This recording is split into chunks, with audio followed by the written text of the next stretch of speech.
Supra 125, masalahnya suruh cek mesin, kemudian dibikin full wave, kemudian cek shockbreaker depan, kemudian knalpotnya mentok ke engkol. Wih, oke, kita ke bagian ini dulu ya. Waduh, ini mentok banget ya. Ini harus dibawa ke tukang knalpot, ini di roll, kalau nggak bisa. Kita urusan mesinnya dulu ya bosku. Kita dengerin mesinnya.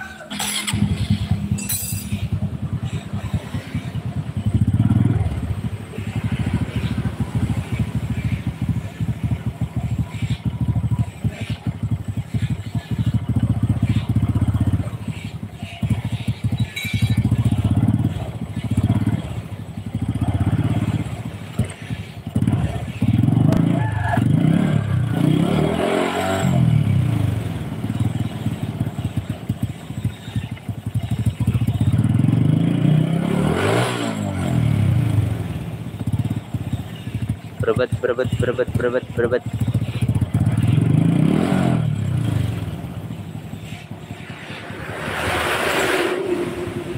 Oke, dari tarikannya ini kayak gini teman-teman. Berebet dulu. Jadi telat, delay gitu. Malah mati juga. Oke, coba lagi. Nah, sekarang di bagian mesin dalam.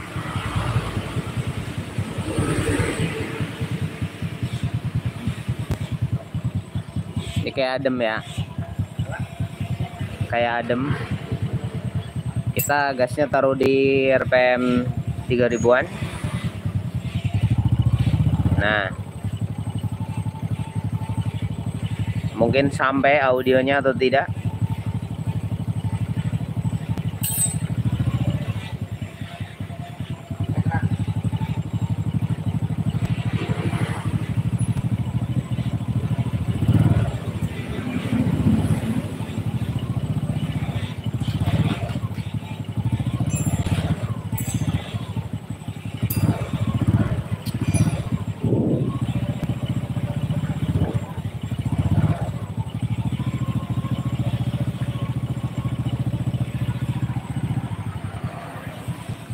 Selain nguingnya, bukan soal nguingnya ya. Kalau nguing gigi primernya udah bermasalah, tapi ada suara geledak.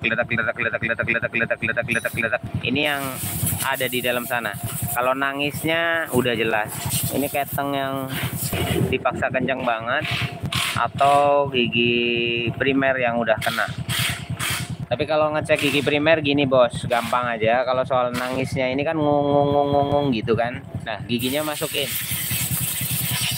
Gigi masuk, gigi primer berputar, ya kan? Lalu kita tahan remnya. Ini gigi primer dan sekunder tidak berputar, ya, posisi tidak berputar. Nah, roda nggak muter berarti rumah kopling nggak muter, soal gigi masuk dan tidak dikopling. Suaranya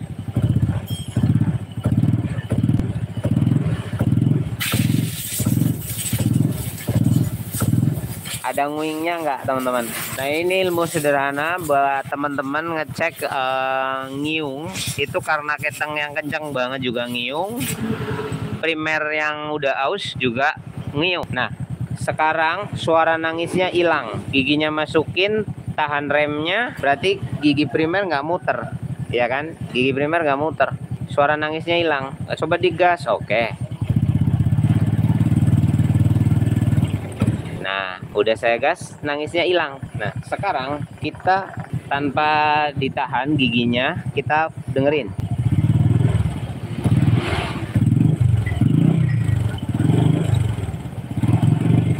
Suaranya kedengeran ya.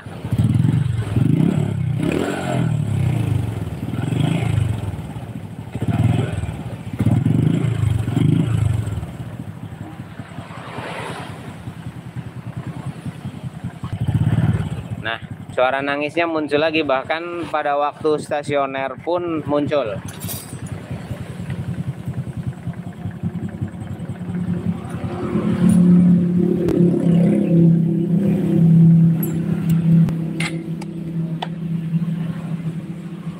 Oke, seperti itu untuk suara mesinnya. Yang nangis adalah suara gigi primer dan gigi sekundernya. Kemudian ada suara geledak. Mungkin audio atau perangkat perekam HP-nya nggak mampu menangkap suara itu. Kemudian di sini motor belebek-belebek. Jadi kalau digas mendadak itu belebek, nggak respon, telat banget dan delay. Masalahnya apa saja kita akan bongkar.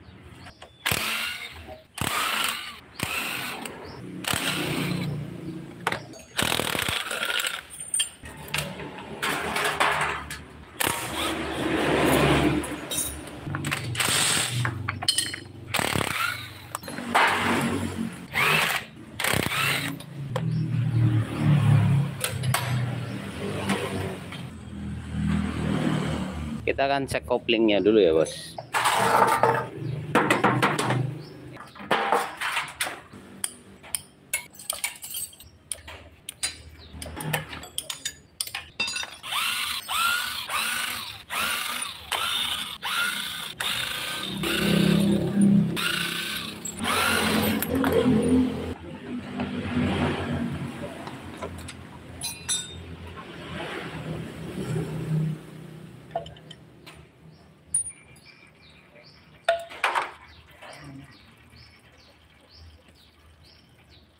Ini ada yang jatuh ini ya bos ya.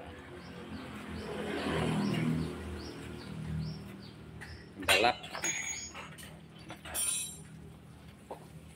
Ini olinya udah ganti pakai oli lain daripada biasanya dan kotorannya udah mulai rontok. Oke, kita akan ke suara geletak-geletaknya. Suara geletak-geletaknya itu dari mana? Ini baru ya. Ini kampas gandanya baru, kelihatan dari kampas, dan ini perpaknya baru juga. Loncengnya kayak baru gitu. Kita cek. Nah, ini mesin tengah. Jadi lahar kerukasnya oblak. Makanya ini goyang-goyang ini, bos. Nah, ini oblak ya. Kerasa teman-teman, degluk. Coba perhatikan lah. Goyang nggak? Susah ya ngeliat. Jadi mungkin awalnya lebih parah suaranya, terus diganti kampas lebih baik, tapi suara deteknya masih tetap ada karena faktornya adalah lahar tengah, lahar yang di sini. Coba kelihatan apa enggak sama teman-teman di layar kalian. Nah, kita perhatikan. Kelihatan goyangannya teman-teman. Ini goyang segini, kalau sampai kelihatan sama kamera nggak kelihatan aja itu parah, apalagi ini kelihatan banget goyangannya. Nah, ini ya mas ya, informasi untuk mas yang punya motor ini. Permasalahannya adalah lahar mesin tengah. Lahar mesin tengahnya ini sudah longgar, terutama bagian kanan. Walhasil itu akan menciptakan suara dek. Dan kalau di bawah nanjak ini suaranya tambah kenceng. Mesinnya jadi gampang getar, getarannya tinggi, itu kerasa. Kalau dibandingkan dengan Supra yang ininya tidak seoblak ini. Itu aja informasi untuk bagian kopling. Saya tidak melangkah lebih jauh karena di sini sudah ada kelihatan kampas gandanya baru. Jadi udah diganti. Entah asli entah enggak, saya nggak tahu. Tapi saya cuma mau kasih lihat, ini loh mesinmu yang bikin suaranya kembeledek dan getarannya tinggi sampai ke bodi ikut kerasa getar kalau ngebut, karena lahar poros sengkolnya, lahar tengahnya itu oblak, otomatis setiap putarannya itu akan menciptakan getaran yang berlebih. Dan ini diganti atau nggak diganti ada kekurangan, ada kelebihannya. Maksudnya kalau nggak diganti ini lama-lama makin parah ya, lama-lama makin parah, dan efek kerusakannya itu akan menyebar kemana-mana. Satu, gigi primer dan gigi primernya kenapa jadi bunyinya parah itu karena ini oblak. Ketika dia oblak, otomatis gigi yang di sini berpisah jauh. Gini bos. Nah, gigi ini yang bikin nangis itu gigi ini sama gigi ini kurang nempel. Jadi ada jarak sehingga timbullah suara nangis tadi. Gesekan setiap giginya menciptakan tangisan. Sik. Nah, jadi besi sama besi meleset dikit banget karena ini oblak, Pak. Logika sederhana, kalau ininya tidak oblak, maka posisinya presisi kan? Karena ini oblak sehingga ada dorongan ke sini, menjauh ketika ada beban. Ibarat gigi harusnya begini, tapi dia agak mundur dikit, set, jadi bunyi sing. Nah, saking banyaknya gigi dengan putaran yang berapa ribu RPM itu akan menciptakan suara. Nah, itu masalahnya. Namun ini sudah kadung seperti itu kan, sudah kadung terjadi pisahan yang maksudnya jaraknya udah ada space. Otomatis di sini tercipta keausan tersendiri. Jadi kalau ini dibenerin nangisnya hilang nggak? Nggak, karena udah kadung. Kalau mau hilang ganti ini sama ganti ini. Itu seperti itu Pak Bu. Nah, kalau kita mau melihat bahwa gigi ini sudah mengalami keausan, itu bisa dites dari gigi kecil ini. Kita perhatikan di sini. Nah, gigi pinion pegas ini berfungsi untuk mengurangi nilai kerenggangan gesekan. Ya Pak ya. Jadi gigi ini ada main Pak. Gigi ini menekan karena adanya pegas. Lah, gigi ini ada space. Gigi ini jarang aus karena ini gigi fleksibel. Gigi ini gigi fleksibel Pak, mengikuti. Jadi dia tidak aus. Sedangkan ini adalah gigi paten. Dia bekerja paling berat menarik gigi belakangnya. Maka ketika ada peregangan yang aus ini. Lah, kelihatan banget di sini. Kita tarik seperti ini Pak. Ini mentok ya kan? Berarti gigi ini kurang ke belakang sedikit. Nah, perhatikan. Ini pertanda aus Pak. Kalau ini digeser gini, nah berarti di sininya longgar Pak, di sini. Nah, di sini longgar. Gigi lawannya sudah longgar. Kenapa ini kok nggak ikut ngelonggar? Ya ini kan gigi fleksibel ya. Nah, untuk menahan nilai keregangan tadi. Kalau gigi ini dilepas, nangisnya tambah parah bos. Sebab tidak ada yang menahan meredam. Nah, tuh ada berapa 0, sekian milinya ini udah aus. Aus ini gigi ini aus, gigi ini juga aus. Kelihatan dari bentuknya wis nggak sama. Ya, kalau ini sepan Pak, ini tidak geser ke sini Pak. Dia tidak geser. Nyaris nggak kelihatan gesernya. Kalau ini kelihatan banget gesernya. Paham ya Bapak-bapak? Ada, ya semua gerak gitu Mas Bun. Iya betul, tapi kan ada nilai ukurnya Pak. Tidak berlebihan gitu. Nah, kalau pengen nangisnya hilang, lahar tengahnya dibenerin dulu ya. Lahar tengahnya dibenerin biar nggak goyang gini, biar sepan. Gerak kanan kiri nggak boleh. Pada motor Supra 125 itu tidak boleh ada gerakan kanan dan kiri. Jadi nggak boleh oblak kayak gini. Kalau Honda Grand Supra 100, Supra Fit itu wajib harus ada gerakannya kanan kiri. Kalau Supra 100 Grand itu tidak ada gerakannya, itu malah justru fatal. Itu berbahaya banget. Motor bisa kalau panas ngelok, ngejim mesin tengahnya karena nggak ada space. Tapi pada Supra 125 nggak boleh ada space ya. Boleh ada space kalau pensil penahan di sebelah kiri dilepas. Pensil penahannya dilepas, harus ada space ya, harus ada space. Kalau pensilnya udah dilepas kok nggak ada space, itu masalah, bisa gancet. Ketika suhu panas motor makin lambat, motor makin nggak bertenaga, bisa karena di sini terlalu ngepres. Tapi kalau pakai tenaga tangan seperti ini, kalau pakai tenaga tangan itu nggak mungkin Anda mampu mendorong pegas pensilnya. Jadi saya rumuskan sederhana saja, ini nggak boleh ada gerak ngetesnya pakai tangan gini. Tapi kalau pakai tangan aja digerakin kanan kiri ada, itu pertanda bahwa pegas pensilnya itu mengalami masalah, macet juga bisa, atau memang pernah bongkar lupa nggak dipasang, atau memang ini sudah terlalu longgar. Nah itu begitu ya bagian koplingnya, jadi suaranya udah ketemu. Terus rumah koplingnya gimana? Ini tidak timbul suara ekstrim seperti Jupiter MX, enggak, seperti pada Fiction enggak. Walaupun rumahannya model seperti ini, tapi dia cukup adem ya, cukup adem. Alasannya apa? Saya nggak jelasin itu. Sekarang kita ke bagian ruang bakarnya ya Pak ya. Jadi ini motor kalau cuma dibersih karburatornya itu tidak menyembuhkan masalah. Motor tetap blebak-blebak ya, bisa sembuh tapi dipacu, dipaksa. Karburatornya dioprek-oprek ya, akhirnya merusak standarnya kan. Nah kalau pengen itu sembuh, karburatornya tetap standar, caranya bersihin ruang bakar. Nah ini akan kita bongkar ya. Ngebongkarnya gampang aja, lepas ini, lepas itu, dan bla bla bla bla bla bla bla bla. Kamu mulai melepas baut karbu, kemudian gigi nok, selang pernafasan. Oke, sambil nunggu ini dibongkar, saya mau jawab pertanyaan teman-teman. Cara nyetel kopling, mekanisme kerjanya kayak gimana? Saya kasih tahu. Ini adalah jenis kopling outer kopling, yang disebut dengan outer kopling, di mana kopling itu ditekan dari luar ke dalam. Ya, ini namanya outer kopling. Kalau pada motor Yamaha Fiction series itu namanya inner clutch ya. Outer clutch, inner clutch maksudnya adalah di mana kopling itu bisa meregang, ditekan dari dalam keluar. Pada Yamaha rata-rata menggunakan metode inner clutch. Kalau pada Honda rata-rata menggunakan outer clutch. Nah, di sini yang membedakan inner clutch dan outer clutch itu hanya masalah penekanannya. Kalau Honda ditekan malah ngopling, ya, ditekan ke dalam malah ngopling. Kalau Yamaha ditekan ke dalam malah enggak ngopling. Kebalikannya, kalau Yamaha ditekan dari dalam keluar dia ngopling, ngepre gitu ya. Kalau Honda ditekan ke dalam baru pre. Jadi kebalikannya. Kalau bicara efektivitas, lebih efektif mana? Ya efektif kayak gini, lebih ribet, simple, dragnya nggak rewel. Kalau Yamaha dragnya di sebelah kiri, ada setut, ada konektor, tapi hasilnya lebih enteng Yamaha. Jadi tekanan koplingnya itu lebih ringan punya Yamaha daripada punyanya Honda. Sama-sama menggunakan tuas, tapi sumbu dorongnya, sumbu geraknya itu lebih berat punya Honda karena hukum ungkit. Silakan kembali ke fisika zaman SD tentang hukum jungkit, itu seperti itu. Lah, cara kerjanya kayak bagaimana? Kenapa kok disetelnya dari luar? Ini begini Pak, ini lagi dibongkar ya Mas. Yang punya motor tenang aja, saya coba jelasin ke penonton. Nah, ini adalah baut setelan koplingnya Pak. Nah, ini adalah setelannya. Setelan itu berfungsi untuk mengatur jarak tekanan kopling.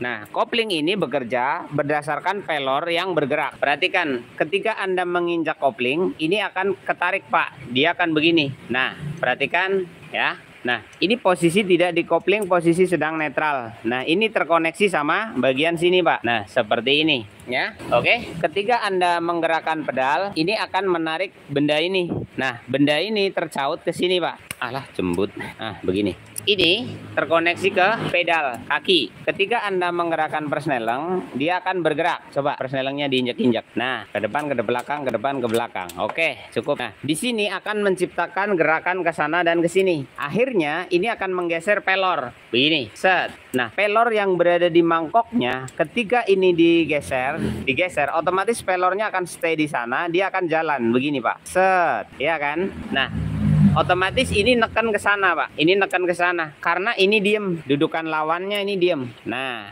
perhatikan ya Pak ya. Di sini ketika ini digerakkan akan terjadi gerakan naik turun. Klik. Ininya maju mundur. Kalau ini digerakkan, pelor mengganjal sehingga ini naik. Ketika Anda lepas dia akan kembali ke dudukannya seperti ini. Paham? Jadi ada gerakan naik turun. Kalau di sini jadinya gerakan menekan ya. Ketika Anda lepas kopling dia balik lagi ke sini. Glak. Setiap kali Anda tekan dia naik. Glak. Nanti mapan lagi seperti ini. Nah, fungsinya ini disetel ya Pak ya. Ini diatur untuk mengatur plat duduk ini maju dan mundur. Kalau koplingnya terlalu cetek ya, kurang dalam gitu, ini bisa diatur maju dan mundur. Lah, mengatur dia maju dan mundur untuk memberikan jarak di sini Pak. Jaraknya kan ada, bisa diatur oleh Anda. Mau kopling cetek atau mau kopling dalam. Nah, semakin ini ke belakang, maka semakin longgar. Koplingnya jadi sedikit banget. Semakin ini maju, koplingnya jadi makin banyak. Koplingnya jeruk, koplingnya cetek. Kan ada istilah seperti itu yang ngatur ini. Lah, fungsi kerja nyetel baut ini hanya untuk mengatur maju dan mundur tapak duduknya ini. Tapak duduknya ini makin maju makin jeruk, makin mundur makin cetek. Nah, bisa dipahami teman-teman mekanisme kerja setelan koplingnya itu. Nah, ini kadang-kadang macet Pak. Jadi pelornya nggak mau balik ke sini. Apabila di sini mengalami goresan kasar atau luka yang dalam. Pelornya ngelok, ngopling terus. Atau nyetel bautnya kebanyakan. Akhirnya ngopling terus nggak ada kelar. Atau udah diteken tapi nggak ngopling. Ini kejauhan Pak. Setelannya kurang ke sini. Setelannya terlalu ke sana. Nah di sini ini diputer ke depan makin ke dalam, makin cetek, diputer ke belakang, dia makin koplingnya makin dapet. Makanya karena ini baut ya Pak, ulir. Kalau ke kiri berarti benda ini ketarik ke sana. Kalau ke belakang berarti benda ini kedorong ke sini. Lah, baut ini nggak bisa keluar ke sini. Karena di sini hanya tumpuan ulir saja. Ini ada silnya. Seperti itu. Udah bisa mengerti ya? Oke, ini lagi bongkar bagian kepala. Karbonya udah?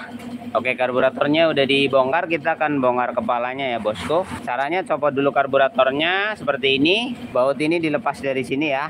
Nah ini, nanti tutup yang sebelah sana auto copot. Nah kita akan ke sebelah sana.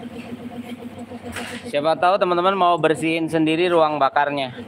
Kalau bongkar kayak begini nggak usah di top ya, nggak usah di top dulu ya, nggak usah di top, pokoknya langsung bongkar aja. Tapi kalau masang wajib impact sama mata sok 8 pendek.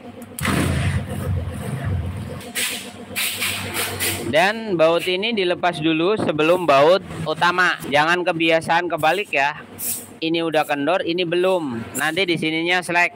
Jadi nyopot ini dulu. Tujuannya agar tidak slack. Kemudian yang dilepas berikutnya adalah gigi noknya. Lalu kita lepaskan dengan seperti ini, tang yang kecil atau tang yang lancip. Nah, ketangnya masih bagus bosku. Taruh aja seperti ini. Lalu 12 sama gagang sok. Kalau melepas mur usahakan silang, jangan nggak silang. Tujuannya disilang agar tidak terjadi bloknya itu mengalami pemuaian yang tidak seimbang atau menceng atau ngulet. Setelah keempat murnya dilepas, kalian tinggal ambil obeng lalu dongkel di bagian sininya seperti ini. Kalau sulit, pakai obeng yang lebih kokoh, obeng hijau. Pastikan semua konektornya udah dilepas ya, termasuk kabel dan lain sebagainya. Lalu jongket. Hati-hati kalau Anda tidak profesional, jangan jongket di sini ya, bisa pecah.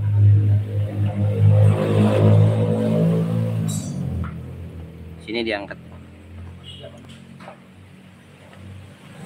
Jongketnya pakai perasaan ya bosku, tidak asal jongket.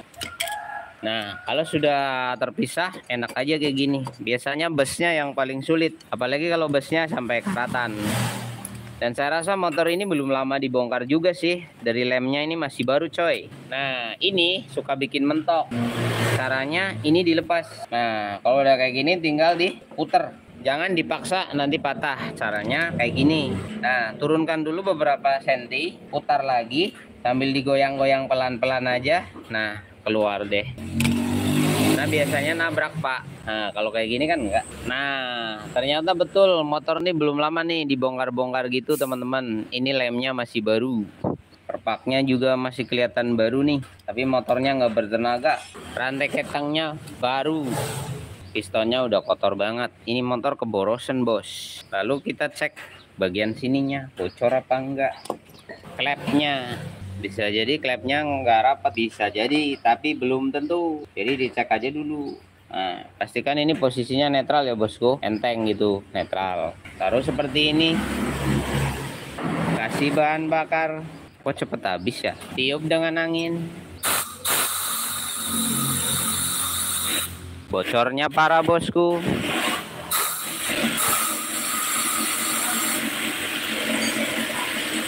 Ini yang bikin blebek-blebek. Bocor parah bosku. Makanya motornya boros, tenaganya nggak ada. Kalau digentak blebek karena klepnya bocor. Ini nanti disekur. Kita cek pistonnya apa enggak ya, karena pistonnya kayaknya baru. Udah nggak usah dicek, biarin aja kayak gini. Soalnya kalau kadung dibuka nanti bisa resiko ngebul. Saya nggak mau ambil resiko. Oke, begitu informasi Mas Untuk yang punya Supra 125 warna merah ini, saya disuruh cek mesin. Saya melakukannya, tapi melakukannya berdasarkan kondisi dan keadaan, bukan asal ngecek saja. Menurut saya motor ini getar, suaranya juga kasar. Jadi saya cek bagian koplingnya. Saya curiga lahar kerukasnya oblak, ternyata benar oblak, saya sudah kasih lihat. Kemudian motornya ini kalau digas berbet dan belebek, kalau disentak bahan bakarnya boros, motornya kurang bertenaga, dari suaranya aja udah kedengeran. Saya curiga ada kebocoran, ternyata betul klepnya bocor. Dan ini sekernya kayaknya baru, saya nggak mau buka, soalnya kalau kadung dibuka nanti bisa jadi dipasang lagi ngebul. Kalau nanti disuruh ganti, orangnya bisa merasa digetok. Cuma suruh cek mesin, malah ganti piston, anjay. Jadi saya biarin aja ya, gua nggak nanggung nih. Tapi kalau yang punya mau dicek aja, oke. Bisa jadi ini gagal quarter, gagal pasang, atau banyak kegagalan yang lain. Tapi saya nunggu dulu yang punya mau apa enggak, siap menghadapi resikonya. Dah, untuk kompresi nanti saya sekur aja, beres. Karburator nanti dicuci, disetting standar, beres. Untuk mesin kok gembeledeknya terserah Mas. Kalau mau belah mesin ganti lahar, oke, saya siap-siap aja. Kalau enggak, ya nggak apa-apa. Cuma motornya tetap getar, oke. Untuk sobekernya ini nanti dicek, gampang lah untuk sobeker. Kalau ada luka, ada aus, nanti saya informasikan. Kalau nggak ada, saya ganti sealnya aja sama olinya kalau memang sealnya bermasalah. Kalau nggak bermasalah, ya saya nggak ganti. Begitu. Supra 125 yang kemarin ininya goyang, ini udah kita ganti lakernya, paket dengan stangnya ya. Nah, di sini udah kenceng. Untuk lahar engine kita ganti karena pada goyang-goyang, jadi ini udah dibereskan. Udah dirakit tengah juga. Kita akan rakit bagian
keluar ya.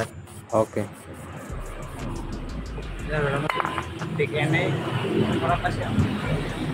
Iya. Ini ya guys. Ini kalau pemasangan kayak gini ini harus teliti banget. Kalau sampai terjadi ada kotoran, ini pasti kesumbat teman-teman. Nah, kadang-kadang walaupun sudah dibersihkan di awal, proses perakitan kadang-kadang ada kotoran kecil aja masuk, itu akan jadi mampat. Nah, ini tadi sempat sedikit mampat. Ini kita coba cek lagi, perhatikan teman-teman di bagian sininya. Nah itu ya, angkat dikit.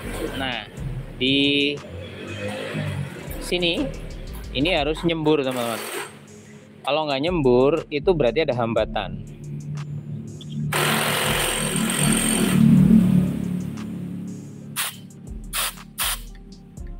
Nyembur dah.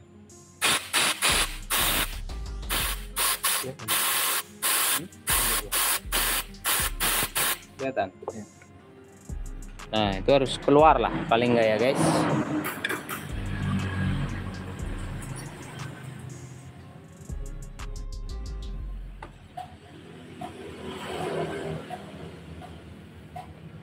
Nah, itu lubang yang satu. Kemudian lubang yang kecil. Nah, di sini ada lubang lagi guys. Ini lubangnya kecil banget ini. Nah, ini harus dipastikan dulu ya. Kalau belum benar-benar ngalir, jangan dirakit dulu.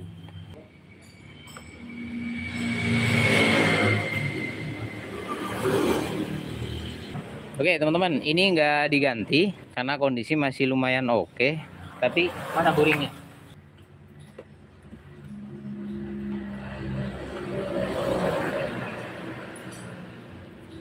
Mang motornya nggak ngebul ini.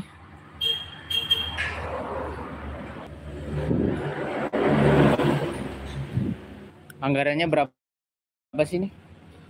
Ini emang nggak, masih kelihatan bagus, tapi nanti ngebul ini. Kita coba aja dulu ya bosku. Nanti kalau bermasalah kita bongkar lagi, karena biasanya orang habis dandan itu, duh piston belum lama kok diganti lagi, piston belum lama kok diganti lagi, kan gitu. Kita nggak tahu quarternya kemarin bagus nggak, pemasangannya kemarin bener nggak gitu kan. Kita susah deteksi quarteran menceng apa enggak. Coba nanti kalau dipasang masih ada suara ngitik ya, ini sebelah sini tetap ngecek kancingannya bener nggak. Oke sip, sini tahan sebelah sini.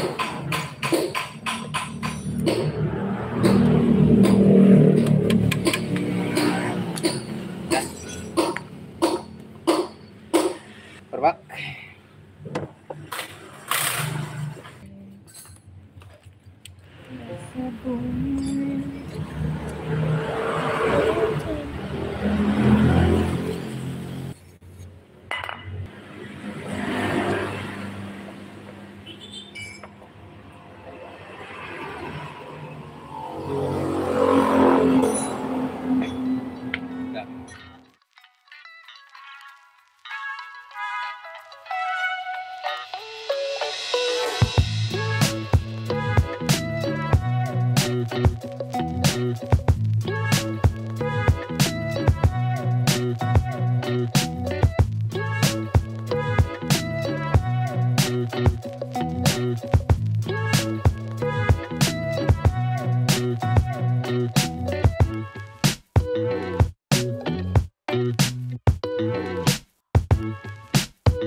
Ilmu YouTube ini.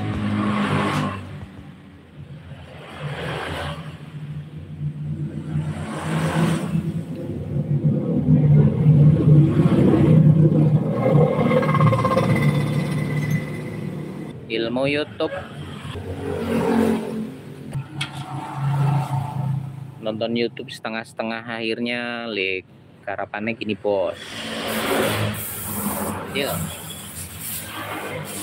Doreng, ini tadinya kayak gini. Lu ndasmu lu gede banget dan cuk. Kayak gitu Pak. Kalau nonton YouTube itu yang maksimal gitu lo. Ini kurang manteng. Boleh lihat nih, cendik meneh. Cilik rawa lo, ini lo tarik kenceng.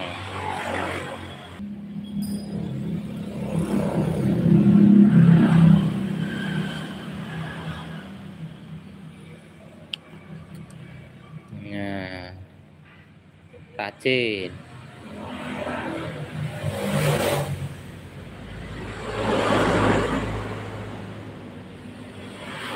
Kuri kini iso mlebu. Nek dai iso mlebu yo ora dadi. Ganggu malah.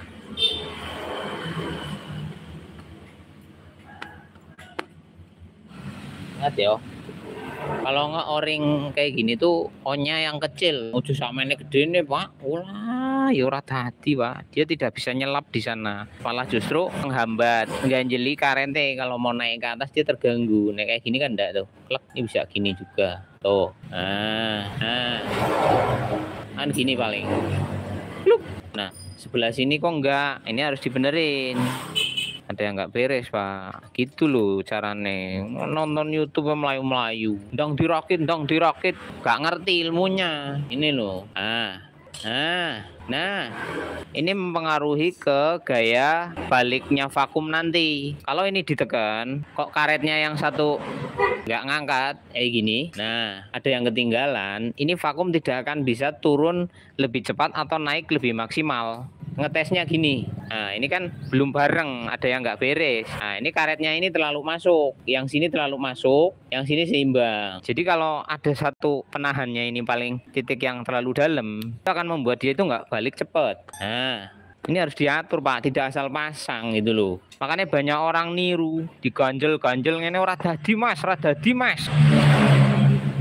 Karena apa? Le nonton ki kaya wong kebet ngising lho, Pak. Gak tenang. Ini lho, Pak. Ini namanya vakum.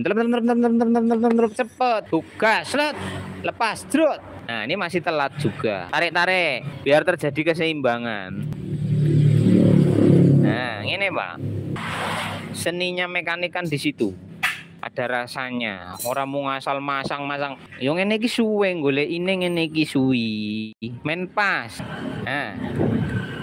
Oh, tadi. Pengen cepet, gua beli baru, rampung.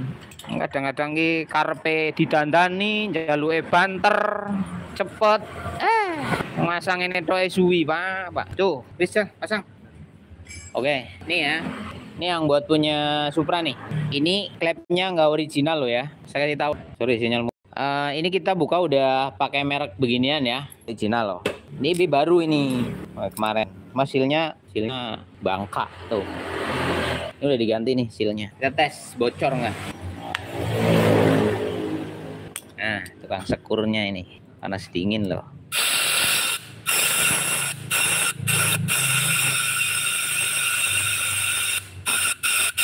Oke, dapat. Sukses nyekurnya. Bocor Mas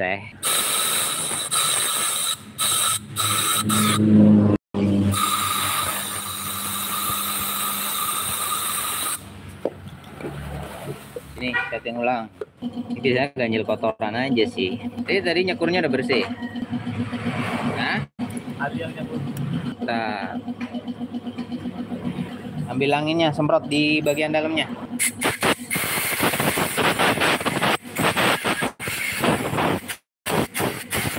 Siram bensin lagi. Semprot lagi.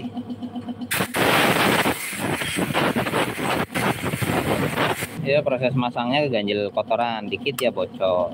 Nah coba.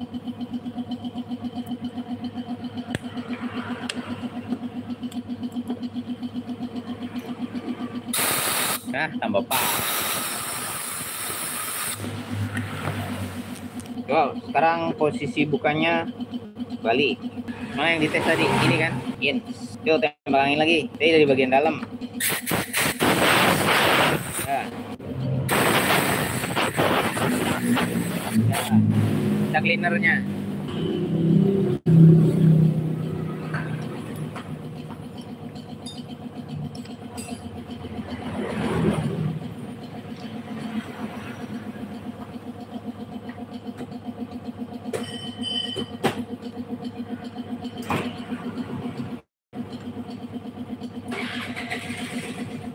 Kalau ini udah dibersihin masih bocor, berarti nyekurnya belum maksi nih. Semprot deh. Jauh. Tekan kencang, cus. Ya, angin.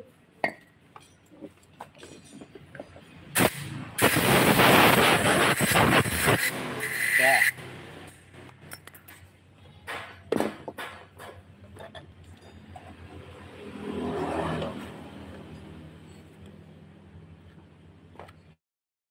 Nih.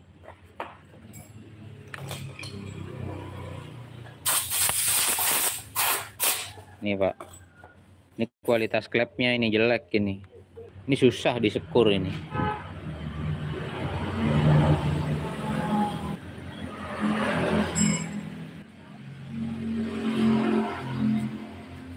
Jadi ada bintiknya ini. Ada bintiknya satu di sini. Nah, ini bos. Ini bukan pasir, bos. Ini bukan pasir ini. Tuh. Ya. Jangan sepelekan hal kayak gini nih. Ini jadi bocor ini. Mereknya kalian tahu sendiri lah. Tuh. Ini udah disekur ini. Tapi memang batang klepnya itu kayak keropos. Nah, ini akan menjadi kebocoran kayak tadi teman-teman lihat sendiri kan. Tuh, udah mulus ini loh sekurnya. Masih ada satu bintik kayak keropos gitu. Nah, nih di bagian sini nih. Tuh. Ini bikin gak rapet, Pak. Ini, Pak. Ini kalau di sekur sampai habis, ini terlalu tipis ini. Bisa pecah ini. Ini aja udah tipis ini. Tuh. Ini udah tipis ini. Barangnya jelek ini. Sininya, cek. Kalau ini sittingan bawaan ini. Ini kayaknya nggak gantian sih sittingannya. Batang klep cekoho. Alah, pakainya cekoho. Bocornya bawah kan. Nah, ini Pak, tapak bawahnya ini udah bersih ini. Tuh, ya kan? Murni nih batang klepnya nih. Batang klepnya jelek, nggak bisa rapat maksimal. Dan ini mesinnya udah dirakit yang kapan hari kita lakukan pengecekan. Ini piston ganti, klepnya juga minta diganti sama yang punya, jadi diganti. Kemudian di sini sekarang kita akan masuk ke bagian pembuatan full wave ya. Jadi motor ini mau dibikin full wave gitu. Full wave itu apa? Half wave itu apa? Saya akan sedikit kasih penjelasan. Full wave itu dimana seluruh sistem kelistrikan itu mengandalkan tata sistem DC ya. Jadi lampunya juga lampu DC, dimana tidak mengikuti putaran mesin ya. Tidak mengikuti putaran mesin di dalam arti ya full wave lah. Saya nggak akan jelasin itu terlalu panjang kali lebar. Tapi banyak pertanyaan, apa bedanya half wave sama full wave? Gini, kalau full wave itu lampu lebih stabil, pengisian lebih stabil, dan seluruh skema kelistrikan itu diambil dari aki. Kemudian spool berfungsi hanya untuk mengisi aki saja bos. Lah kalau nggak ada aki gimana? Bisa, dia mengandalkan regulator atau kiprok. Dari kiprok diubah DC untuk mengisi sistem kelistrikan. Patokan motor half wave sama full wave, perbedaannya di situ aja. Jadi kelistrikannya AC, maksudnya pengapian itu full DC, lampunya juga udah full DC gitu loh bos. Susah jelasinnya. Tapi buat yang udah ngerti ya udah kapan-kapan kita bahas lagi ya. Kita masuk ke tekniknya aja. Oke, sekarang dari sini kita lihat ini kabel output dari spool. Teman-teman perhatikan di sini ada 3 kabel pada Supra 125 old atau 125 yang new, tapi bukan yang injeksi ya. Kalau yang injeksi beda lagi caranya. Nah, ini yang tipe karburator. Kabel yang ini kan ada soket ini. Nah, ini kalian lihat aja di sini. Oke. Ini yang kabel biru leres kuning itu kabel pulser, nggak usah diapa-apain. Nah, di sini ada kabel hijau sama putih, soket dari spool ini ya, dari spool lah intinya. Nah, ini 2. Terus ini kan colokannya ke sini nih.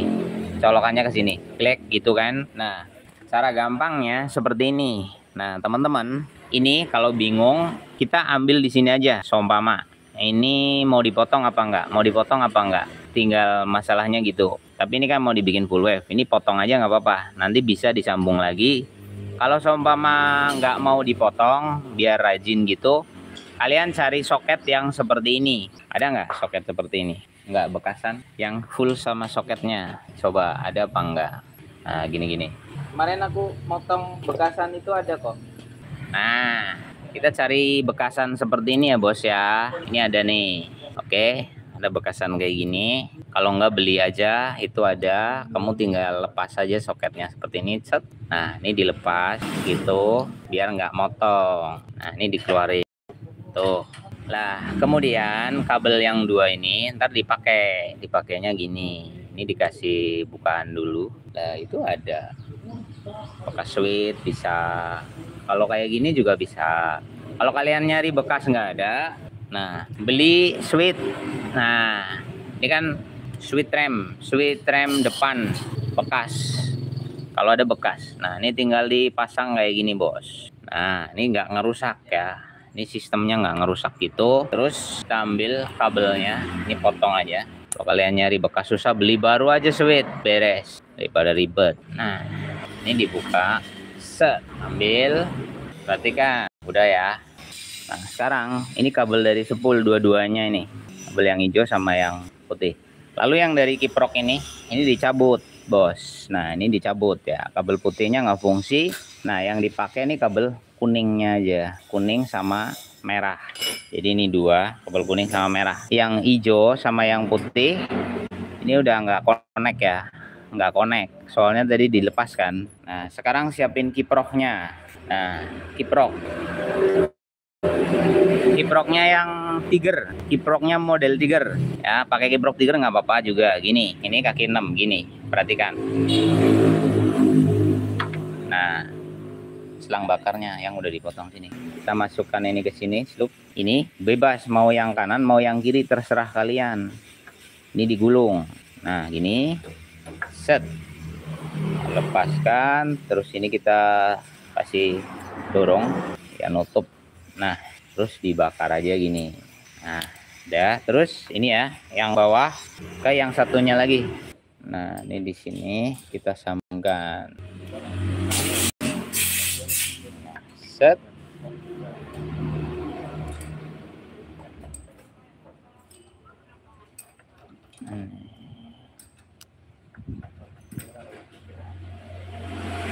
Sampai nutup gitu, terus kasih ini set. Nah, ingat baik-baik, dari spool 2-nya masuk ke ini sama ke ini. Satu. Nah, ini kita koneksikan ke yang merah, ke ini sini soket jepitnya tuh, biar nggak ngerusak gitu teman-teman, biar nggak ngerusak. Kita pakai yang beginian nih ya. Ntar kelarin dulu deh biar enak, tang lancip. Nah, ini dijepit kenceng di sini bos, nggak boleh kendor. Set. Nah, set, kenceng ya.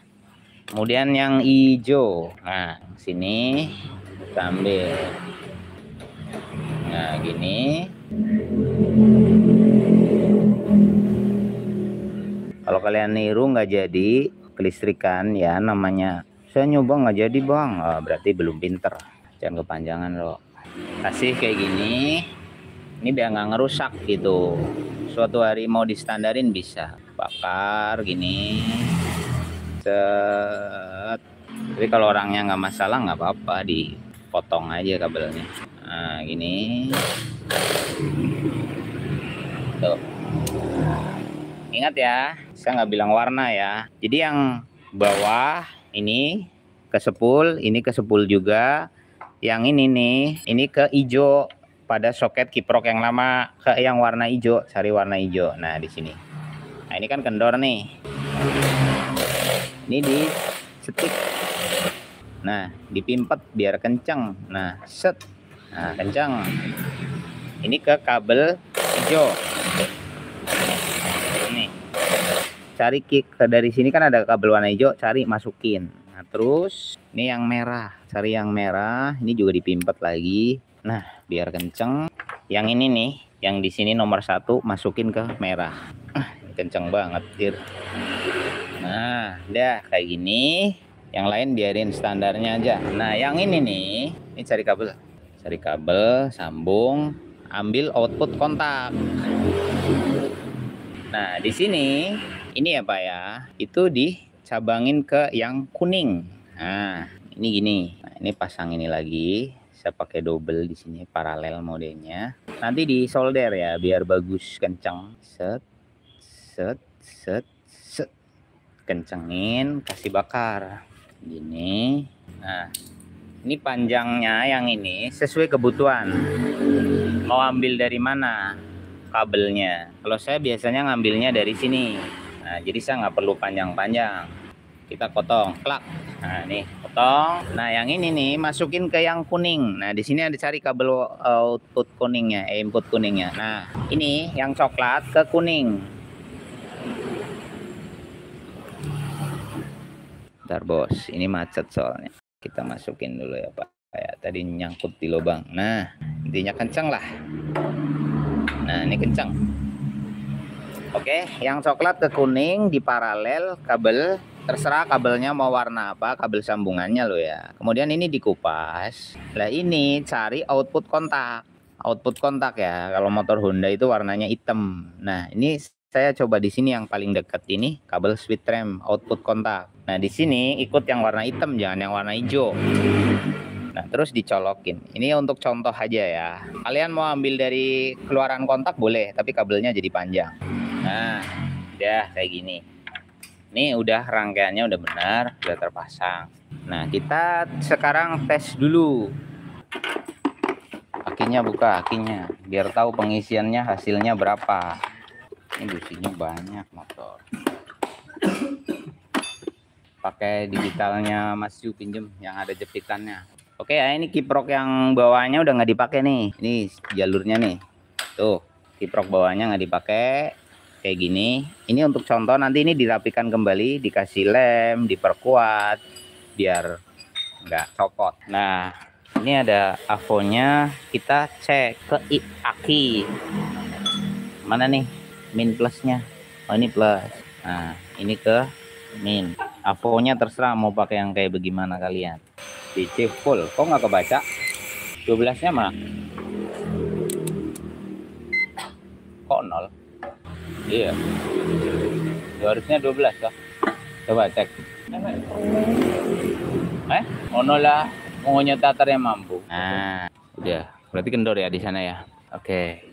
Ini akinya 12 ya bosku, akinya 12. Sekarang kita hidupin. Nah, gigi masuk nggak? Kita hidupin.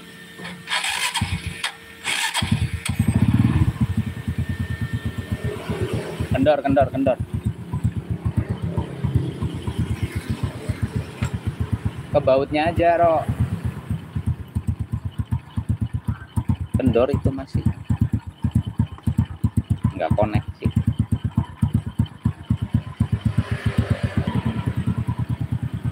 Coba.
Oke, stabil di angka 14. Jadi di blayer juga tetap segitu. Udah. Ini alatnya kalau kendor dikit rubah ya pembacaannya. Nah, sekarang kita udah nggak pakai kipro bawaan nih, pakai kipro mode tigernya di sini. Ini udah full wave bosku.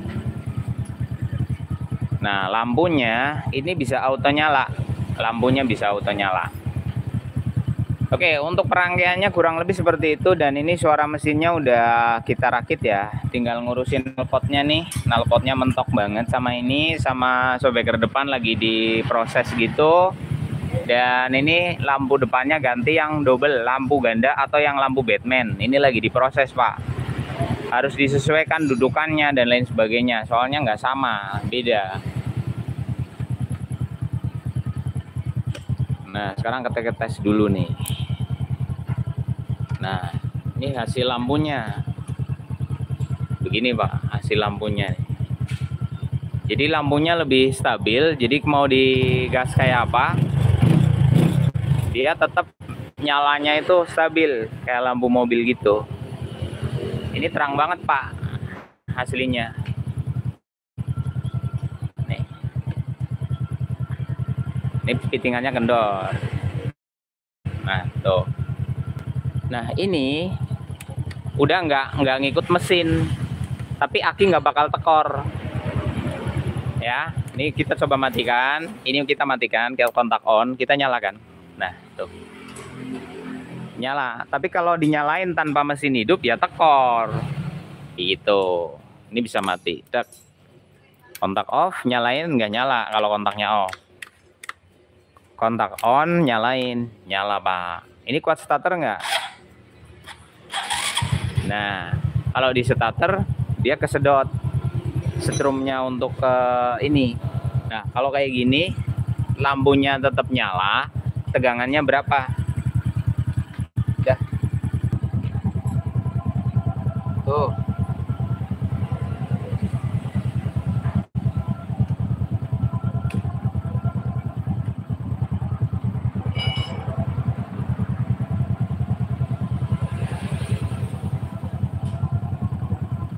Ini lampu nyala tuh. Lampu nyala ya. Nah, ini tadi setrumnya diambil untuk starter.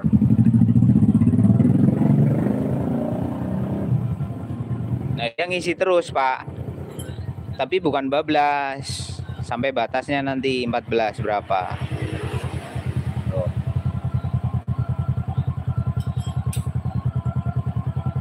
Nah.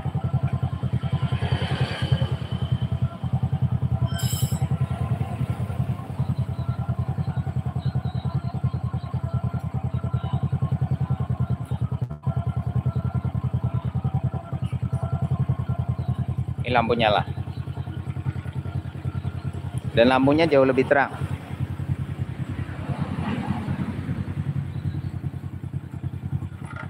Ini fittingannya kendor, Pak.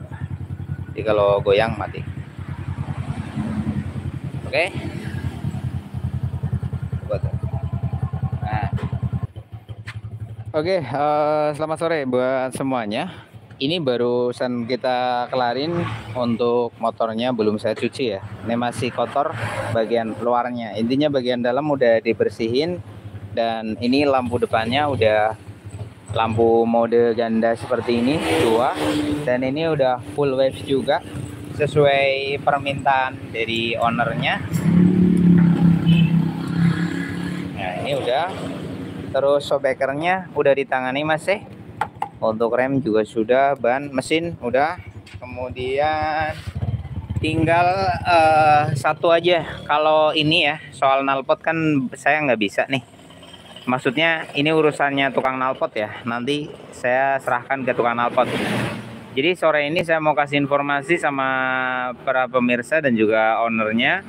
Untuk bagian mesin kita udah kelar nih, udah beres. Bagian kopling, bagian mesin, full wave-nya udah, kopling, tenaga, performa udah dites juga.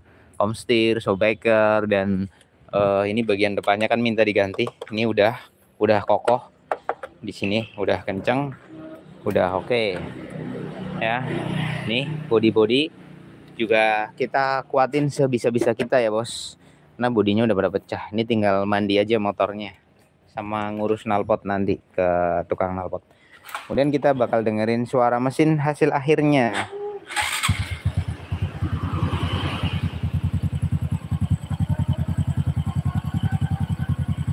Nah, ini suara mesinnya, Bos. Mungkin audionya pakai HP ini agak aneh ya. Ini saya ganti HP malah suaranya kayak gini. Tapi overall halus, top gear dan tidak mati-mati. Tenaga juga sudah dites ini udah. Untuk performa, lari, kecepatan dan lain-lain. Ah, ini belum nih, biasa nih. Ini lupa nggak dikencengin ya, itu biasa. Obeng.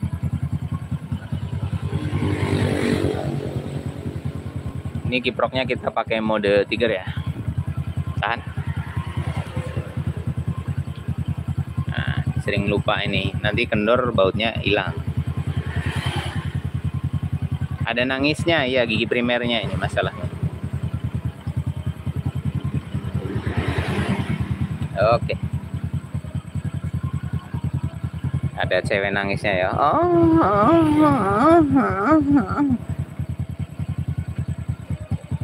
Itu primer, Bos. Kalau keteng nggak kayak gitu. Nggak apa-apa. Motor tua lah ya.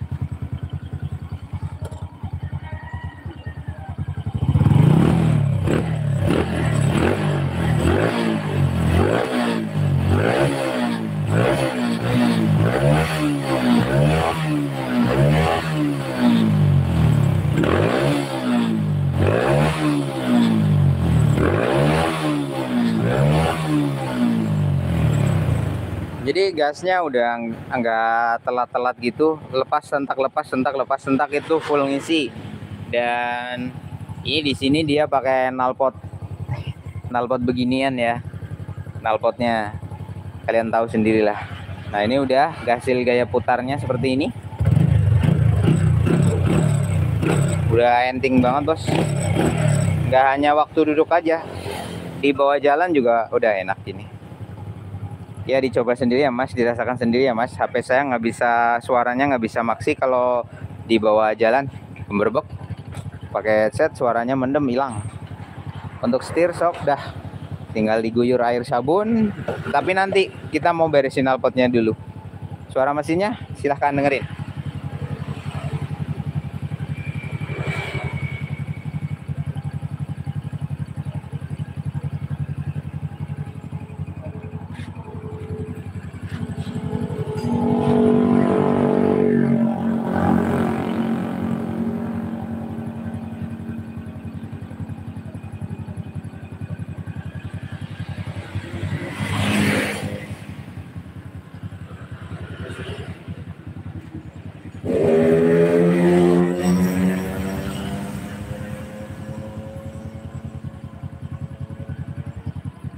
Top gear dong. Kita matikan dulu, lalu kita nyalakan kembali, pencet aja di sini. Anti nge-lag, Bos.